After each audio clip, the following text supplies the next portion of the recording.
My name is Chloe, and at 27 years old, I had built a perfectly predictable, quiet life as a freelance graphic designer. My days were spent in front of a dual monitor setup, adjusting hex codes and typography, while my evenings usually involved a quiet dinner and a phone call with my dad. My mom passed away when I was a teenager, so it had always been just the two of us against the world. He was a senior accountant at a prominent corporate firm, a man so ridiculously honest that he would walk back into a grocery store just to return a dime he'd been accidentally overchanged. He was my rock, the definition of integrity, and the last person on earth you would ever expect to see wrapped up in a scandal. But on a rainy Thursday evening, that predictable life was completely shattered. I was sitting on my living room sofa, a mug of chamomile tea in my hands, when my phone rang. It was an unknown number. When I picked it up, expecting a telemarketer, the heavy silence on the other end immediately made my chest tight. Then came his voice. It wasn't the calm, reassuring voice I had known my entire life. It was trembling, breathless, and utterly terrified. "Chloe? Honey, listen to me carefully," he whispered, his breath catching. "I'm at the police station. They've arrested me, Chloe. They're framing me." The room seemed to tilt. The tea mug slipped from my hands, spilling across the rug, but I couldn't even bring myself to care. My heart hammered against my ribs like a trapped bird. Before I could even ask what was happening, he managed to squeeze out a few more words about a massive corporate embezzlement scheme before a gruff voice in the background cut him off, telling him his phone time was up. The line went dead. I stared at the screen in absolute disbelief, the sudden horror of the situation crashing down on me. My father was in a jail cell, and my fight to save him had just begun. The next morning, I found myself sitting in a sterile, wood-paneled office across from Arthur Vance, a defense attorney whose expression offered zero comfort. He opened a manila folder, his eyes scanning the documents inside with a grim intensity. The corporate firm where my dad had worked for over a decade was accusing him of systematically siphoning $3 million into an offshore account over the last 6 months. According to Vance, the evidence the police held was terrifyingly comprehensive. Every single fraudulent transaction carried my dad's unique digital security signature, and there were internal logs showing he had accessed the secure servers at odd hours of the night. "Chloe, I need you to understand the gravity of this," Vance said, leaning forward and resting his elbows on the desk. "The paper trail doesn't just point to your father. It ends with him. In the eyes of the law, he is the prime suspect, and the prosecution is looking to make an example out of him." Leaving his office, the isolation began to set in immediately. By afternoon, the story had broken on the local news.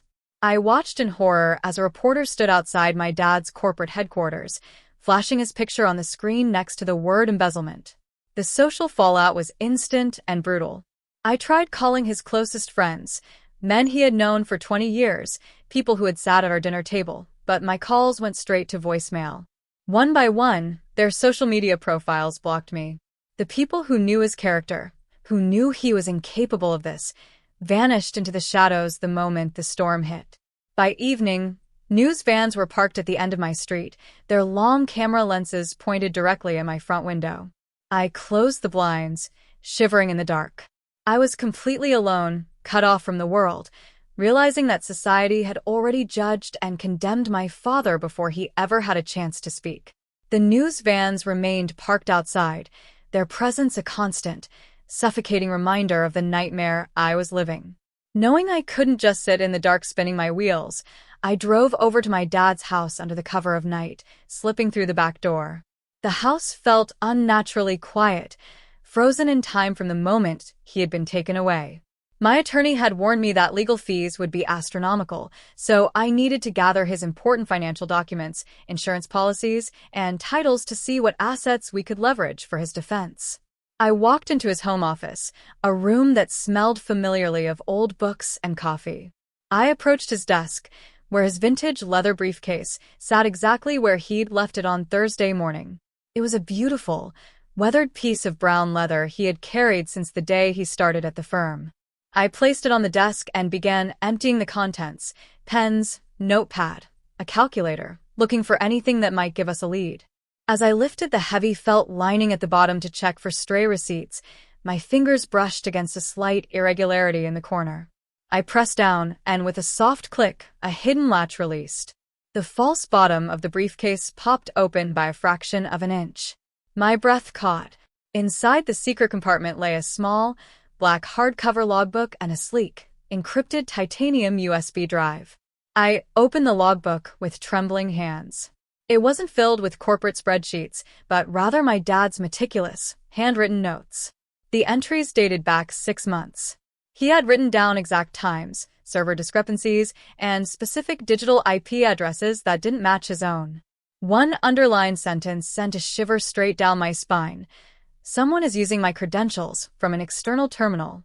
They are building a trail. My dad hadn't been clueless. He had realized he was being set up, and this briefcase held the proof. Clutching the titanium USB drive, I knew I couldn't crack the encryption on my own. I immediately called Leo, a brilliant cybersecurity analyst I had known since college, who agreed to meet me at his apartment under the radar. The drive was protected by a heavy, multi-layered firewall, and for 3 agonizing hours, I watched the reflection of code dancing across Leo's glasses as he bypassed security protocols. When the final barrier dropped, a massive directory of intercepted corporate data flooded the screen. We didn't just find standard financial spreadsheets. We found the exact blueprints of a corporate assassination. The drive contained a hidden cache of internal email threads between the firm's CEO, Richard Vance, and a high-ranking executive from their primary competitor. The timeline was staggering. The correspondence began exactly 6 months ago, right around the time my dad started noticing the server irregularities in his logbook. The emails detailed a massive, premeditated extraction scheme.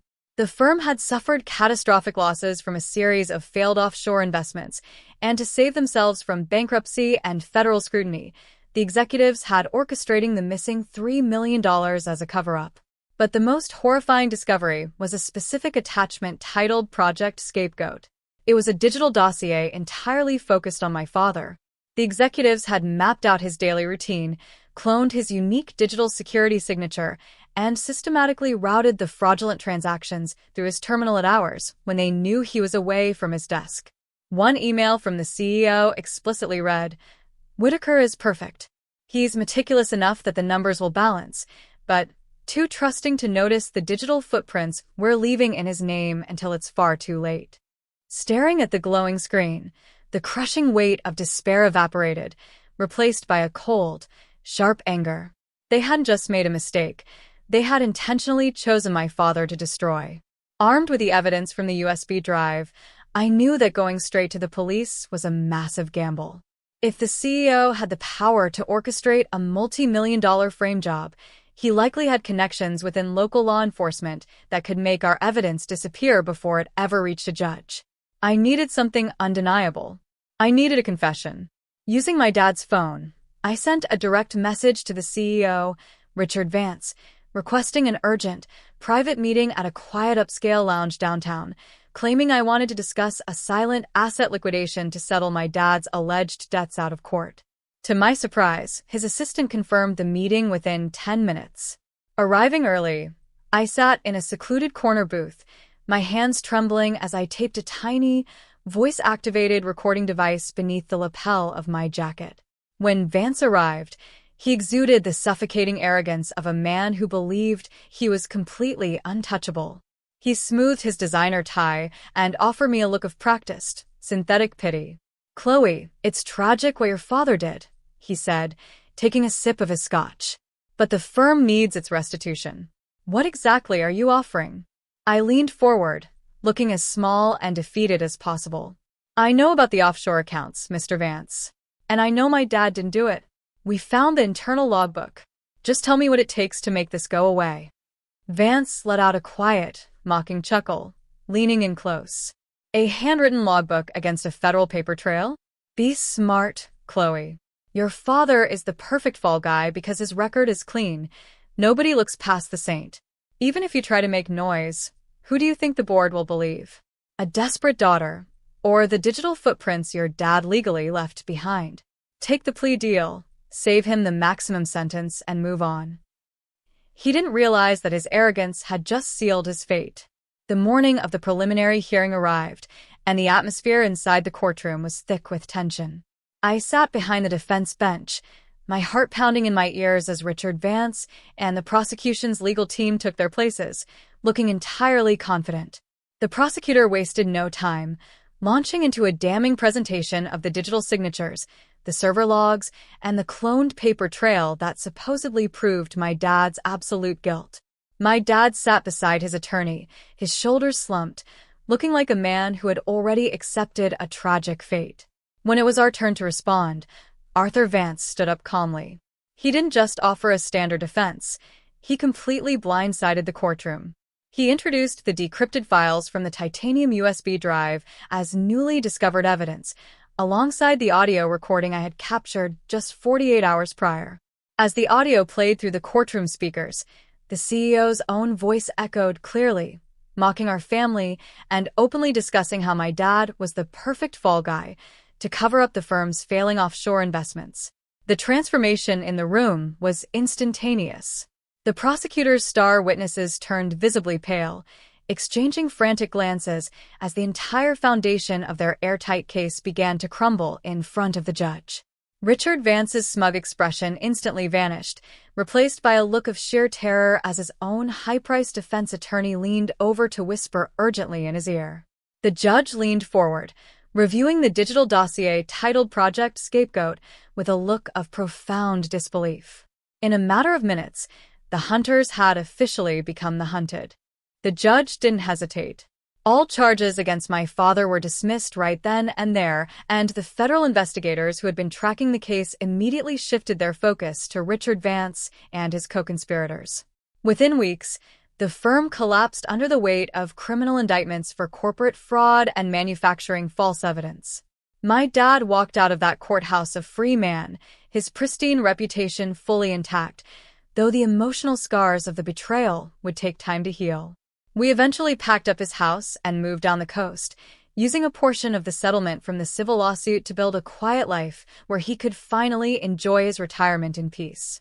Looking back on those terrifying days, I realized that the people who try to destroy you often underestimate the power of a family's loyalty. They thought they had found the perfect victim, but they accidentally gave us the keys to dismantle their entire empire. Now, I want to ask you who followed my story until the very end. What would you do if someone you loved was falsely accused? Comment the city you are watching from below.